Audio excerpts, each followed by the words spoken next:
Good morning, everybody. My name is John Corlett. I'm the Director of Public and Government Affairs for AAA Northeast in the New York, New Jersey region. We have a great webinar for you today. I'm glad you could join us on automated vehicles and self-driving cars and how they have the potential to reshape mobility and traffic safety in the years and decades ahead. I feel very fortunate that we have one of the country's and probably one of the world's leading experts on transportation planning and policy, Sam Schwartz. He has his own consulting firm, Sam Schwartz Engineering. He's the CEO and founder. He does consulting work in cities across the world. His background, he's a former New York City traffic commissioner. He was head of the New York City DOT's engineering unit, the chief engineer. He also, interestingly enough, was a cab driver in the 1960s in New York City. So maybe if we have time at the end, he could tell us some good stories, fun stories about that.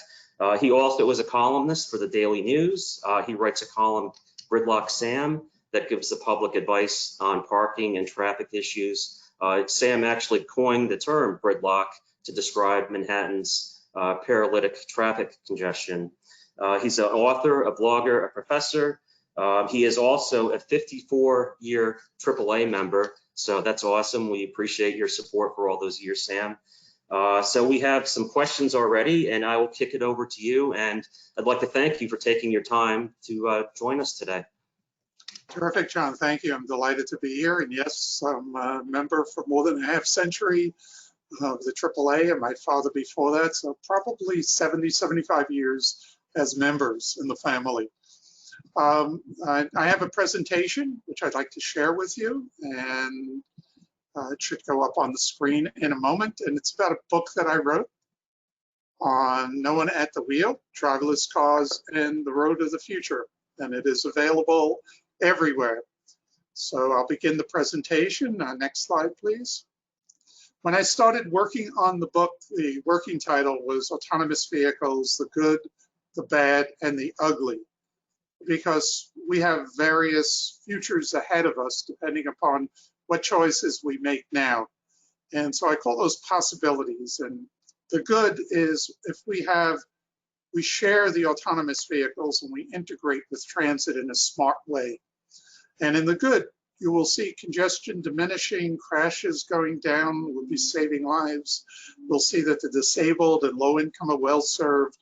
Many of the vehicles would be electric, and therefore energy consumption would go down, and less pollution, a smaller carbon footprint, and solving the last mile, how you get to transit in low density areas, suburbs, and other communities.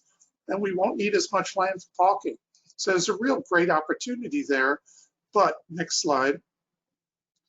There could be a bad or the ugly. And the bad is if we decide that the AVs are going to really compete with transit, and we'll see traffic congestion worsening as miles go up and carbon footprint growing, and pedestrians and bikes are marginalized, and it may become unaffordable for poor and rural dwellers.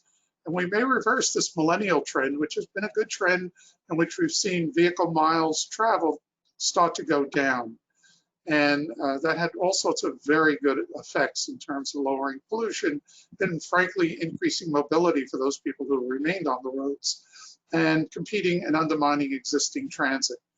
The ugly is if we follow the model that we've had with cars, private ownership, then we're going to see widespread gridlock. And by the way, I'm not alone in these opinions. The head of Ford Motor Company said the exact same thing, Bill Ford. This is not the path to follow, private ownership. Public transportation decimated. We'll see diseases associated with inactivity rise, and everybody getting a license, even your dog, and a modernist view of cities, that is, cities for autonomous vehicles, not for people, and sprawl going into rural areas. Next slide, please. So in today's talk, I'd like to focus on truth versus hype. You hear a lot about autonomous vehicles, and it's really hard to sift through what is reality, because these companies right now, without making any money, are worth tons of money, raising tons of money, and reporting amazing things. So What I've tried to do, and I've done in my book and continue to do afterwards, is find out what is the truth, what's the reality out there. Next slide, please.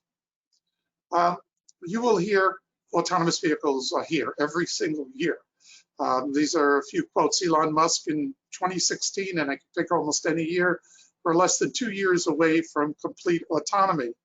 Well, last year, next slide, he said, we will be feature complete full self-driving this year. I am certain of that. That is not a question mark.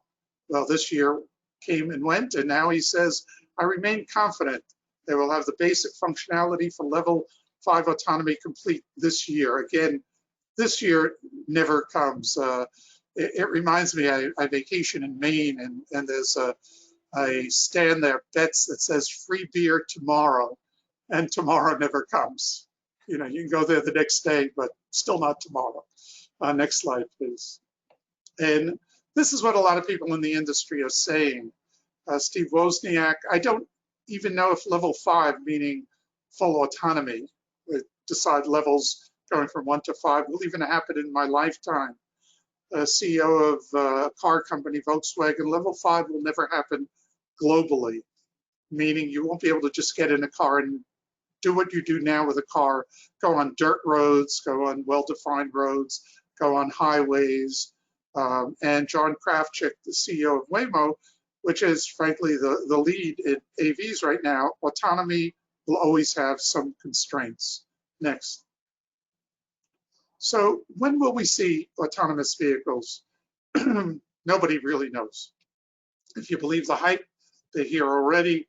But in much of the research that I looked at, this goes from the Victoria Transportation Institute, Transportation Policy Institute, and they've done pretty good research, and they've been pretty accurate to date. I'm doing it for quite a few years now on autonomous vehicles. And by 2050, if you look at the 3 lines there, sales will be hitting around the 50% mark by 2050. And you may think 30 years sounds like a long time. Well, 1990 is yesterday to me. So a 30-year period, 50% of sales will be autonomous vehicles. Travel will be in the 40% range, and fleets will be somewhere in the 20 to 30% range. The reality is we don't know exactly when they're going to be here, but they're not going to be here by 2030, and any large number is the opinion of most experts. And I will show you where they will be by 2030 next. So when you hear that there are autonomous vehicles out there, they're not quite what you imagine. You get in a vehicle, and the vehicle has the intelligence to get you anywhere you want to go, and no controls by anyone else. That doesn't exist today. So when you hear about an autonomous vehicle, it's a car that has an operator in it. In some cases, and I know in Brooklyn, we have Optimus in the Navy Yard, has an operator and a technician, which is actually a pretty good concept, because the technician is watching when the autonomous vehicle is encountering something it may not have seen before, and is teaching the autonomous vehicle the next time it sees that somebody runs out or a car does something erratic. There are some vehicles that you can get into that don't have an operator today.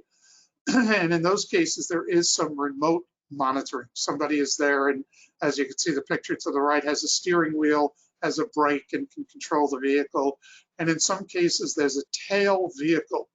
So you won't notice this, but there is a vehicle behind the so-called autonomous vehicle, and it is watching that vehicle. Next slide, please. And only in certain areas. So right now, the state of the AVs it works pretty well in a geo-fenced area. What that means is the technology allows it to stay within an area. If it tries to leave the area, it will no longer operate autonomously. So in a geo-fenced area, under good weather condition, where the roads are well-defined, it's very important. There's a lot of the machine reading, LiDAR and others depend upon understanding the roads, understanding the pavement markings, understanding the signs on the roads. We're not there yet where the vehicle can figure it all out.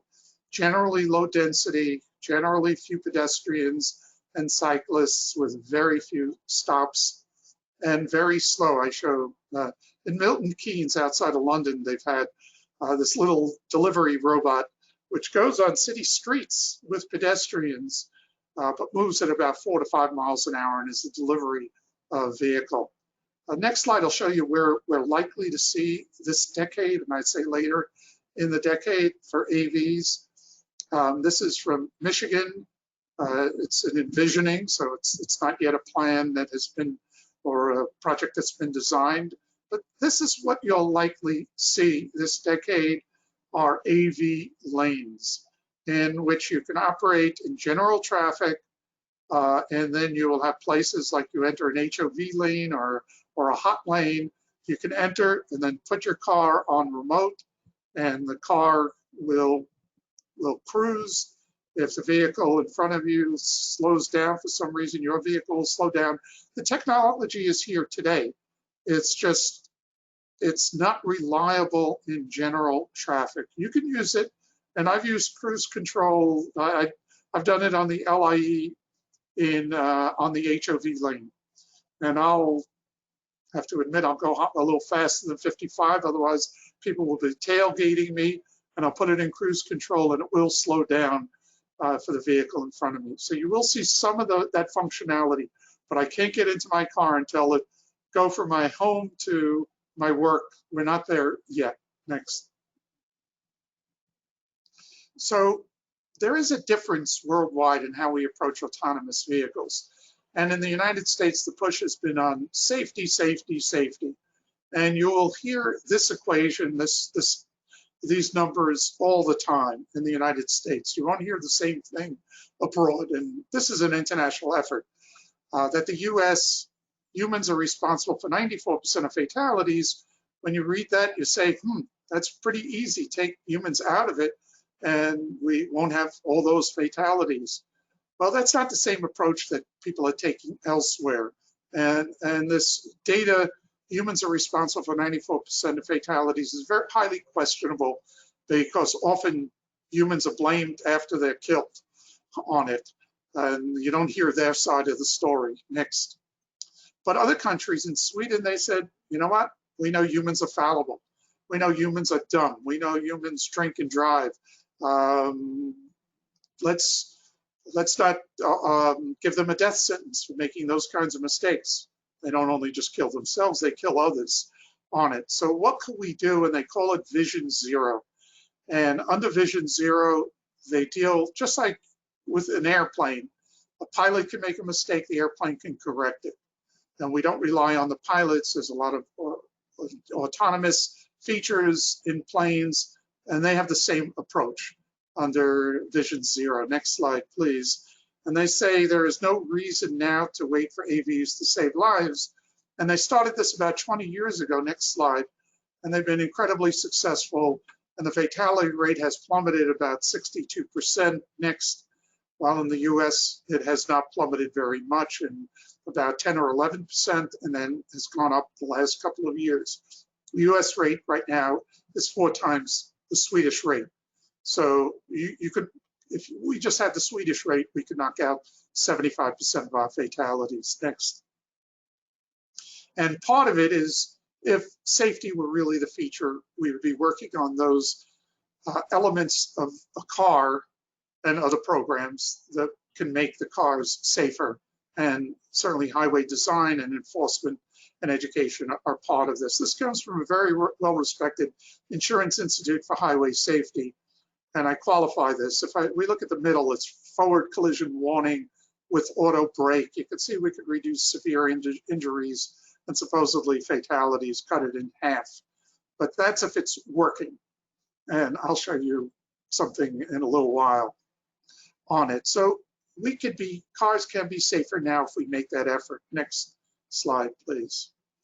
And you will hear that self-driving is already safer. You will hear claims from the various companies that are doing research that they've traveled millions of miles and they haven't had a crash. Well, they don't share their data and how they calculate that. The industry is so closed, and the government, the national government in most states do not require reporting. And that's why it's hard to get the data. So I've been doing some research on this. Is self-driving already safer next?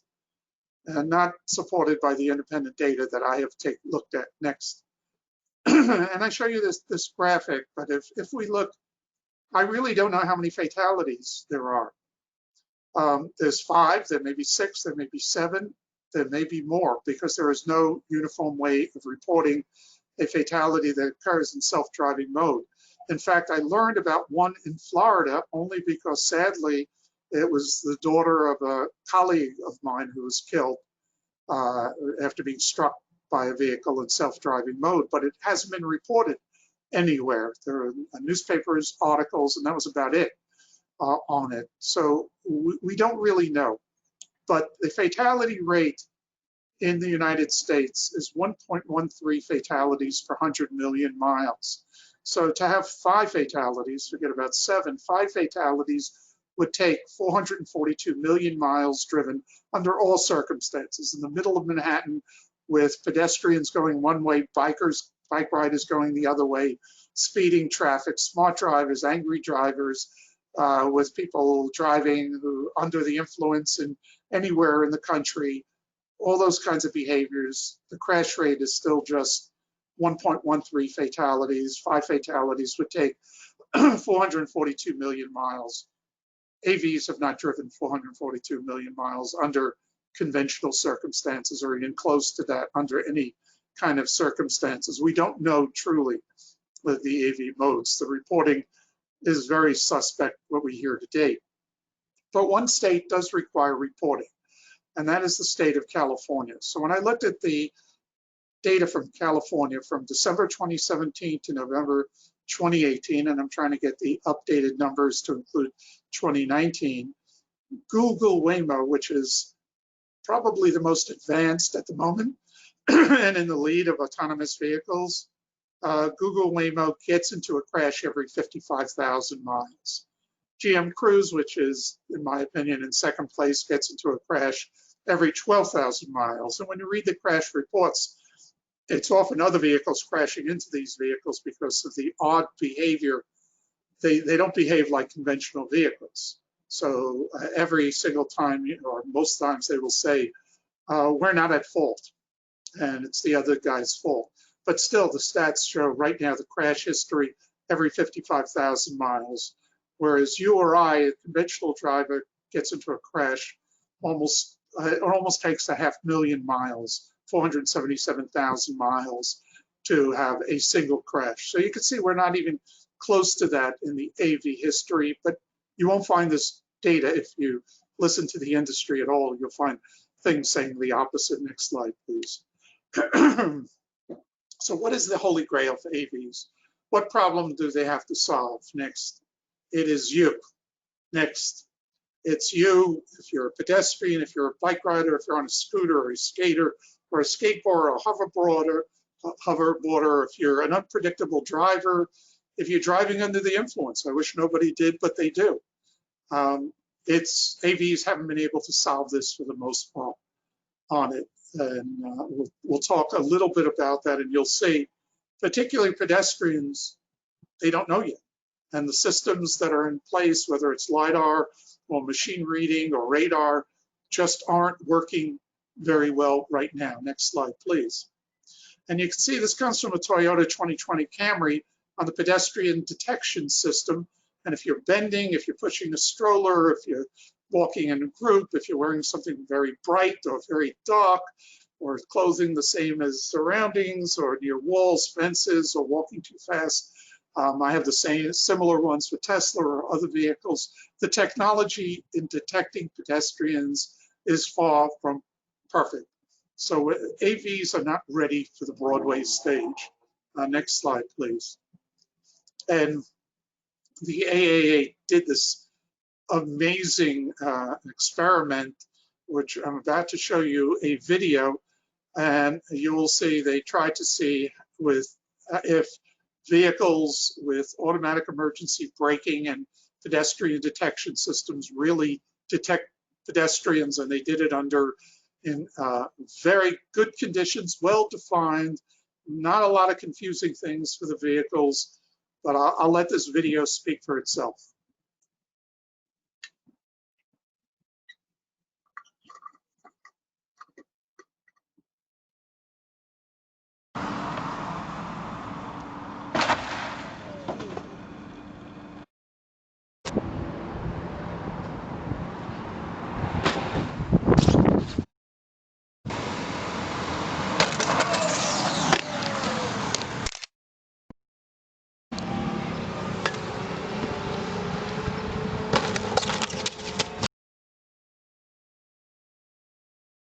And these are the stats from the AA. This is how they presented them.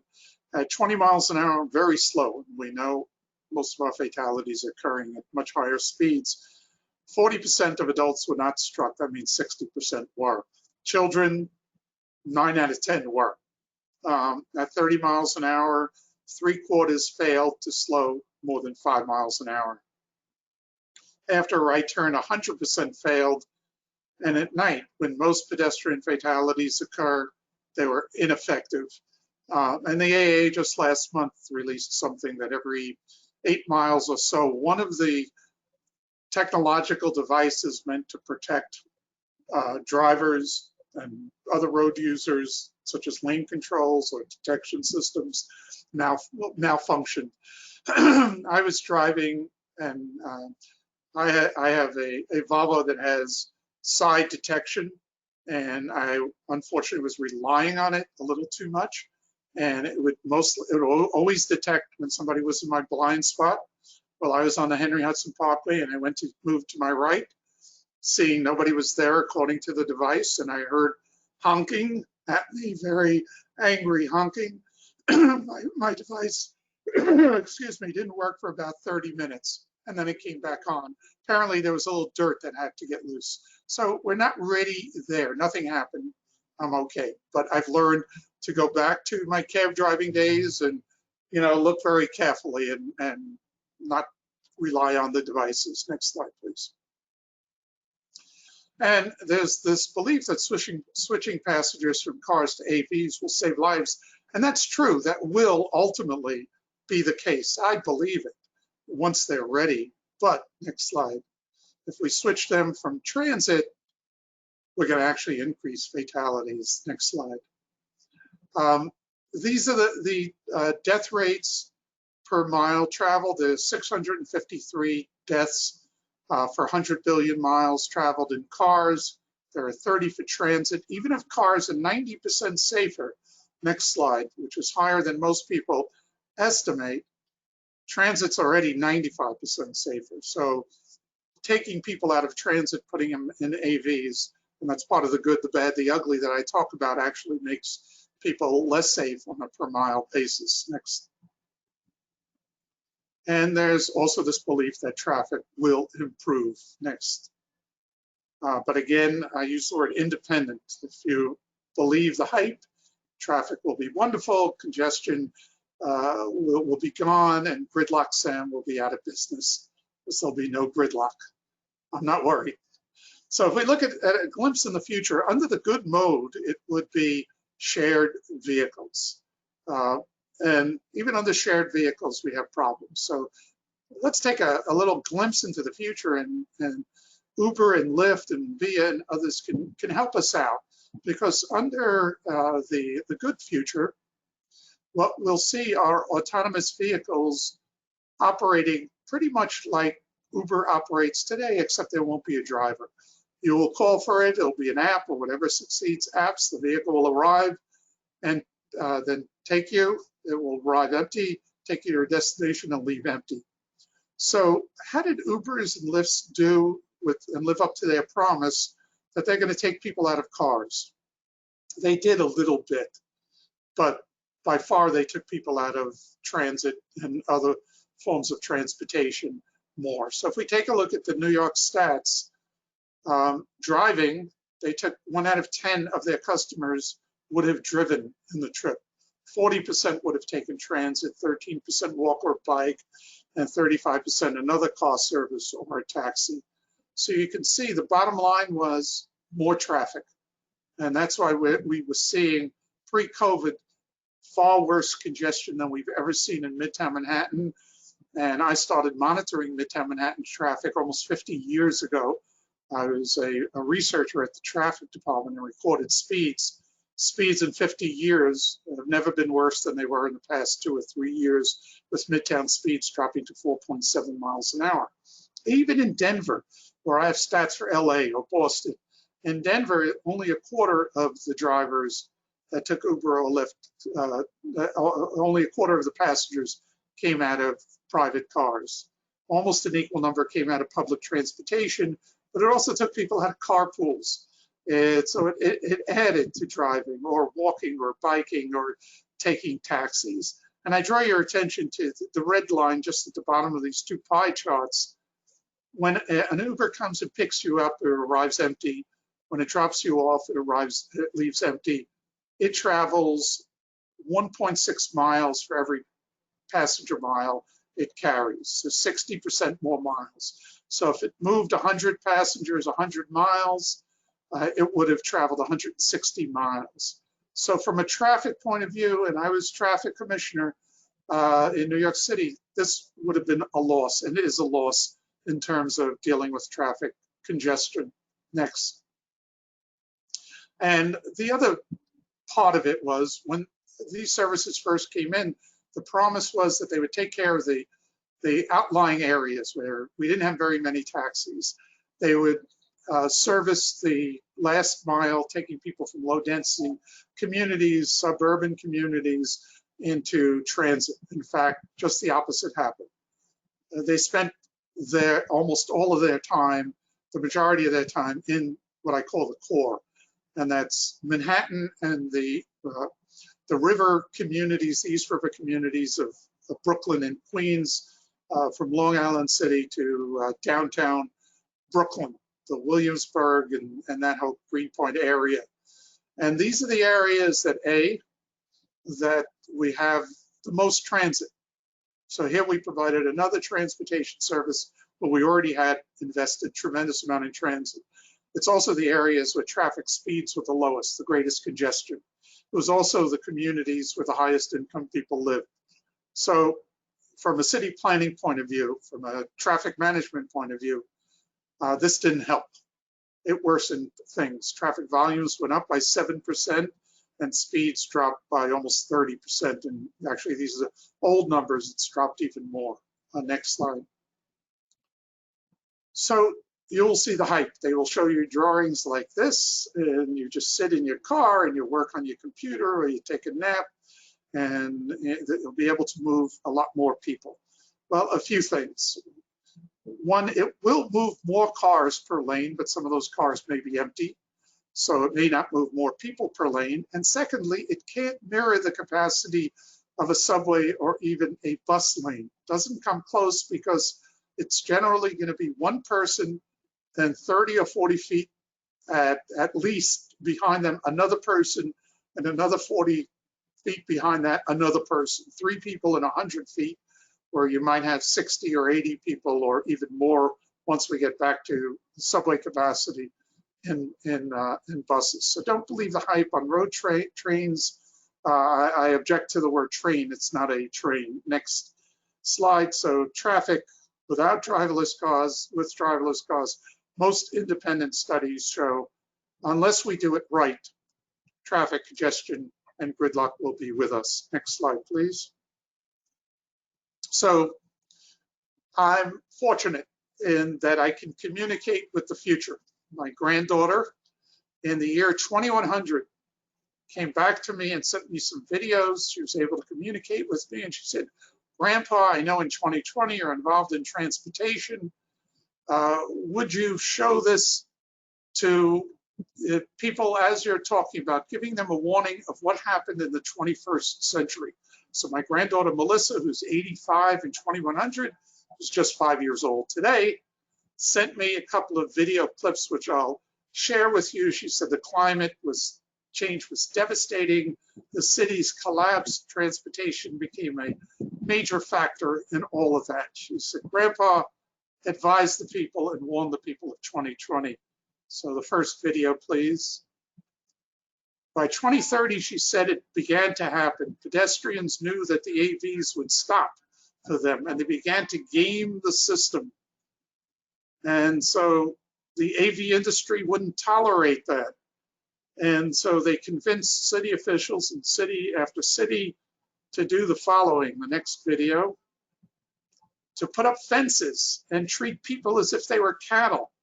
And the only way people could cross the streets is when those cattle gates would open and they could get across. And soon cities became cities for autonomous vehicles and not cities for people. And people began to leave cities, and energy consumption, pollution, sprawl, and all those negative things went up. So in thinking about these warnings from my granddaughter, Melissa, I put together how to do it right, how I believe we should do it right. Next slide. So doing it right, and doing it right, we need to get government, and government shouldn't be doing it alone, and government's not doing a good job right now. We need to get all of us. We need to get society, need to get the AAA and transit advocates and public together and car advocates and others together to decide how to do this right, what is the right way, and work with industry. The industry has to be a partner. So I view this as a partnership going forward. And I'm not alone. And in the industry, as I said before, there are people in the industry that are sounding some of the warnings that I'm talking about because they see it coming. They're the minority, and I've spoken to car companies. And by the way, this presentation that I'm showing you, I have shown at conferences. I have visited car companies, the major companies, many of the major companies in the US, the major companies doing autonomous vehicles, and I've asked them, correct me where I'm wrong. No one has come forward yet to say, no, you're wrong about the crash rates, you're wrong about your predictions, you're wrong about this or that. Mostly silent on it. And you may have noticed one of my slides, I said, help me get the data if I have it wrong. No one has stepped forward, and I've been at this for 2 to 3 years. So how to do it right? We should sell rides, not cars. And we should integrate with transit. And I mean integrate with good transit, maintain and support good mass transit. There's really lousy transit. And I would say 80 to 90% of the transit systems in the US, and not because of the fault of the operators, it's because our fault. We view transit as transit for poor people, and then we run poor transit service. So 80 to 90% are poor transit. And in those cases, we may want to promote the AVs to be on-demand micro transit. Instead of the big lumbering bus that goes through low-density communities every 30 minutes, and often poor communities every 30 minutes, and you've got these big old polluting buses.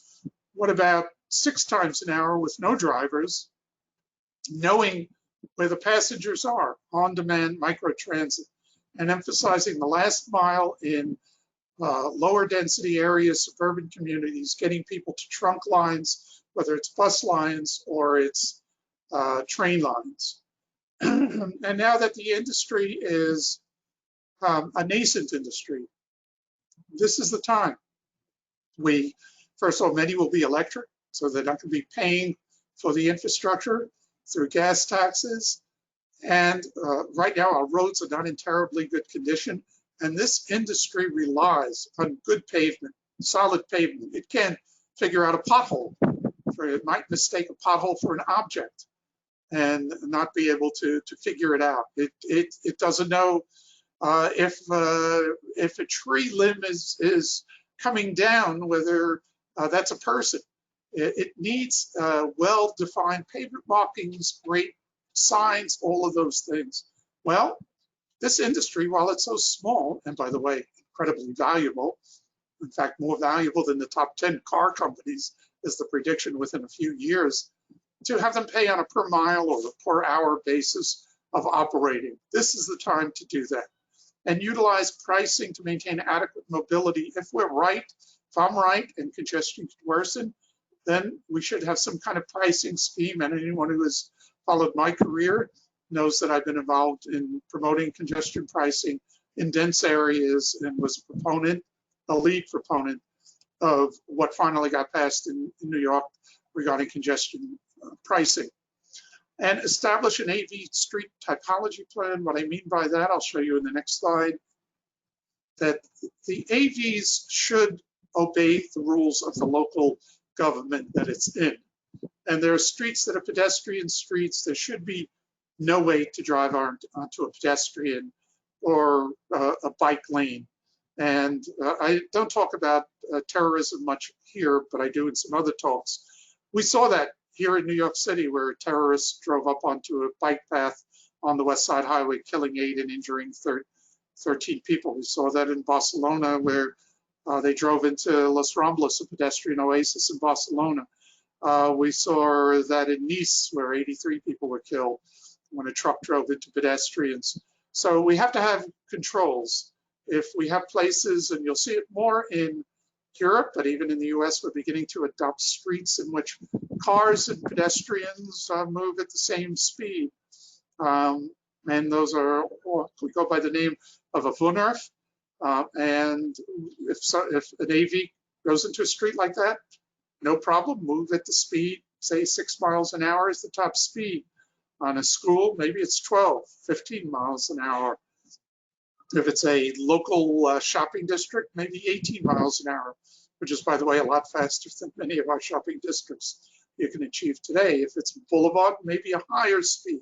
If it's an autobahn, maybe it's 60, maybe it's 70, because you can go much faster than that. So street typologies, but we have to get agreement to obey the local government rules. And right now, the federal government put out something called AV 4.0, which said states, local governments, get out of the way. Let freedom ring and let the AVs just do whatever they want to do. Otherwise, we're impeding progress. And I believe that would be a big mistake. Next slide, please.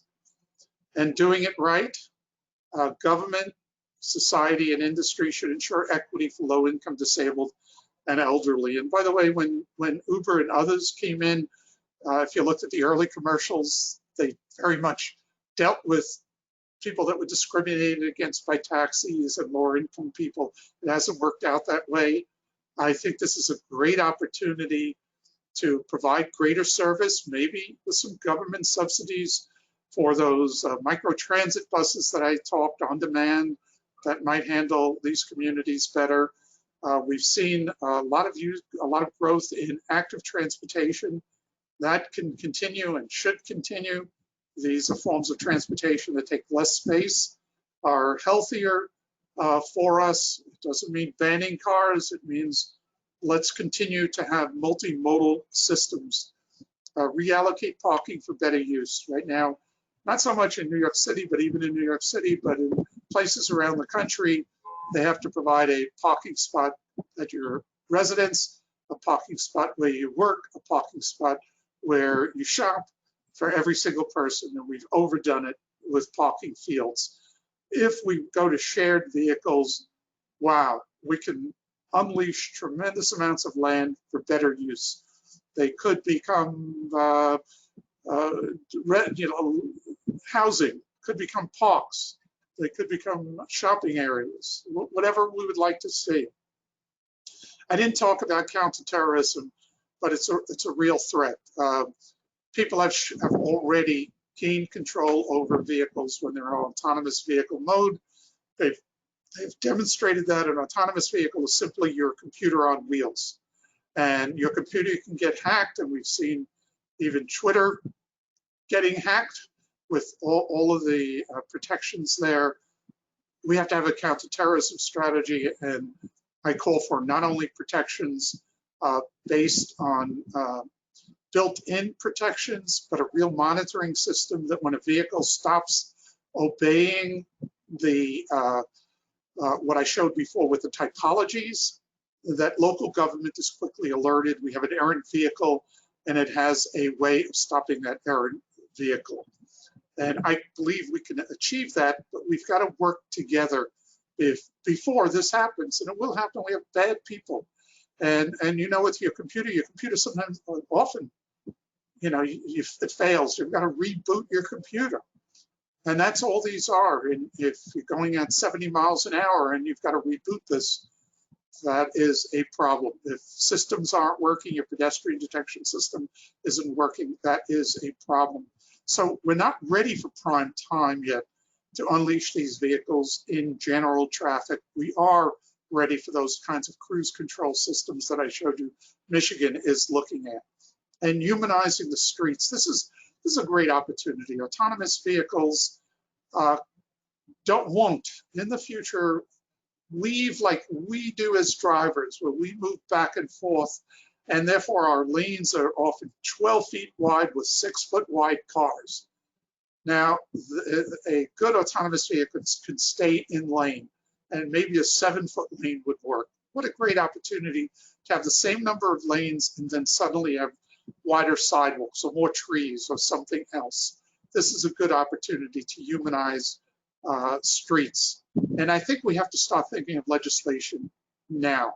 And we have to think about how we're going to enforce this, and insurance policies, all that now, and not wait. What happened with Uber and Lyft is we got caught flat-footed. Just about every city got caught flat-footed, and now we're paying a price through congestion, through a taxi industry that's failing, through increased pollution, and other costs to the system. Let's think about this in advance. Let's not wait until we have the problems, and that's why I call for pricing and other strategies going forward. With that, I'll conclude. Next slide, and encourage you to go out and read my book. It's available everywhere, and I'm happy at this point to take any questions. So thank you, Sam. That was terrific. Thank you once again. So yeah, I do have a number of questions here. I think you've touched on a lot of these topics in your presentation. But a week or two ago, we had an NYU professor, Justin Kapos, who's an expert in cybersecurity, kind of gave a sobering assessment of the security threats and hacking. How serious do you think these threats are, and do you think that they will undermine or potentially undermine public confidence when it comes to making a choice to buy an AV? Yeah, so I'm not an expert in cybersecurity, but I will tell you my fears, what my risks are. I mean, we have seen there's been a huge increase in cars being used as weapons, not cars carrying bombs, but cars and trucks just plowing into people. I have stats on, when I give a longer presentation, on this surge in suddenly cars being used in violence. Now, we've seen that. We've seen it, in fact, of late with cars being used to drive into protesters. I talked about in New York City how a car drove onto a bike and pedestrian lane, and other incidents around Europe and Asia. So my fear is you'll no longer need a driver behind that car. And you can send not one car, but 10 cars out into Manhattan or into Chicago or into anywhere. You could send it to a school. I hate to paint these pictures, but we have to be cognizant of the risk that's involved. And so that's why we have to be controlled for the time being. And then I leave it to the cyber experts. Can they really address that? And as soon as if vehicles are required to be communicating with law enforcement, and in New York, in just about every city and most states, we have traffic control centers that usually have police in them. The New York City Traffic Control Center in Long Island City, which I helped create, has police, has both DOTs that are there and other emergency services. If vehicles have to communicate that anytime there is a vehicle failure or someone has taken over the vehicle to a traffic control center, I see that as an added line of security. And by the way, I did write about that in my book, and when I interviewed an MIT professor, he said, well, then you have to be worried about that computer, the traffic control center, as he called it, the God, in quotes, the God computer.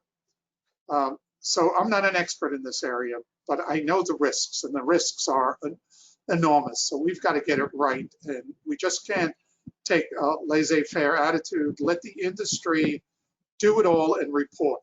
What we have is about 300 companies that are in this space right now in various facets. The federal government has put out not a requirement, a request for voluntary reporting. The reporting that's been done to date, fewer than half the companies have responded on voluntary reporting, and nobody has responded in the way that I can fully understand the miles driven, how much in autonomous mode, the crashes, the times they were hacked. The AAA report about every 8 miles that just came out, I think, last month, that a device, needed some adjustment or somebody taking over. It's very concerning. So I'd say, again, if it's a very controlled setting, it's a road like Michigan is planning, then autonomous vehicles could probably work on them today. And in those cases, you probably don't have the risk of striking pedestrians, maybe a small risk of striking another vehicle, but you might even be able to have some fail-safes built in there. Okay, thank you. I got a second question here, and I think you touched on this in your presentation, but how long do you predict the majority of cars on the road will be AVs? So I'll go with what I saw from the Victoria Transportation Institute. It's probably 30 years away before the majority are AVs. But a lot sooner than that, the majority of vehicles will have AV features. And many vehicles, say by 2030, I don't know how long it'll take Michigan to build that particular roadway, but any road like that, sometime this decade, some vehicles will be able to use a roadway like that. So you will have some places where it will say AVs only, and you could flip into that lane and go on cruise control, and it will keep you in lane, and it will, and remember that's a linear problem. That's why it's easy, has no pedestrians, has no bike riders, only vehicles, and it'll be able to detect slowdowns. It'll also be able to talk to the infrastructure. It'll know that, hey, a mile ahead, we just did have an incident, or a half mile ahead, there is ice on the road. We'd like you to take over. Controls on it for whatever reason. That kind of technology we're going to see by this decade. Okay, that's many vehicle manufacturers are skipping over level 3 automation. What are your thoughts on that? Yeah, that's a really good point, and that comes apparently from somebody pretty sophisticated in the industry. So there is this belief that level 3 is kind of misleading, and some people are accepting level 3. Level 0 is the car that we drove that I was driving when I joined the AA in 1966. My 1960 Chevy Impala had no features, and then level 1 may have some features.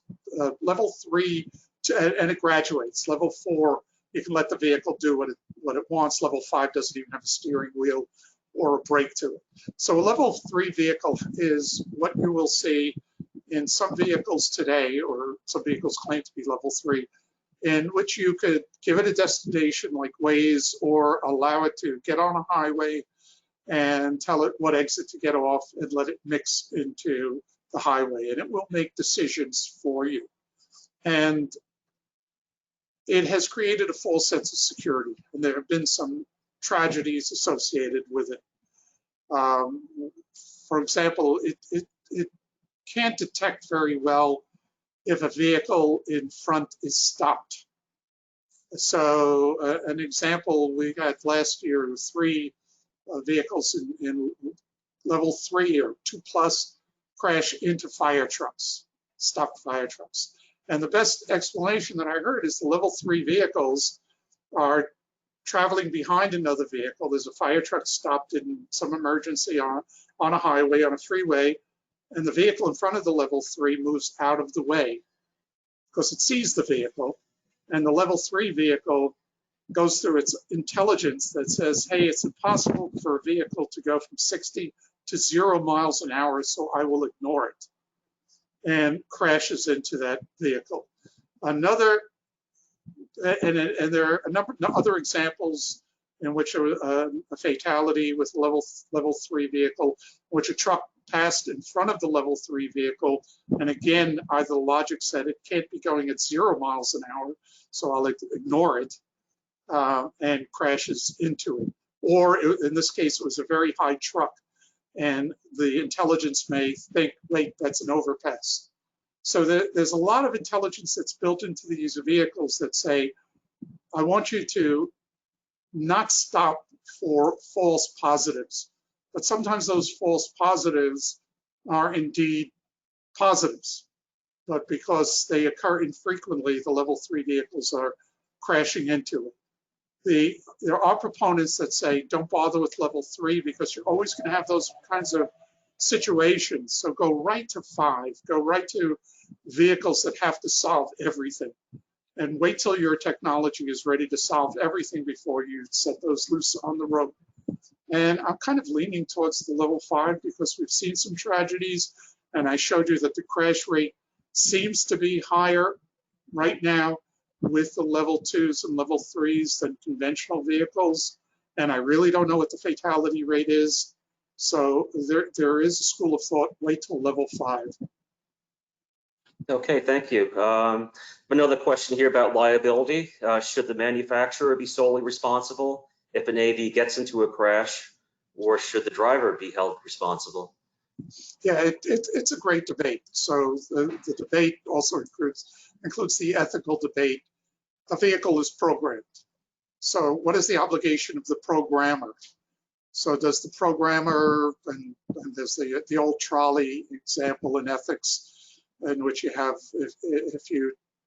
there's one person lying on a track and the train is about to run over that one person who's tied to the track, but there's, I'm trying to remember how it goes, and there are 5 people on the track, and if the train runs into those, the train will run into those 5 people, but there's a switch.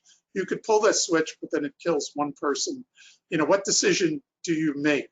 If you take no decision, you make no decision, and the train kills the 5 people. So the example there is the program of the car manufacturers make a decision. If a car sees a child darting out suddenly and the car cannot stop, does the car proceed, hit the child, or does it go into oncoming traffic and possibly kill the occupant of the vehicle?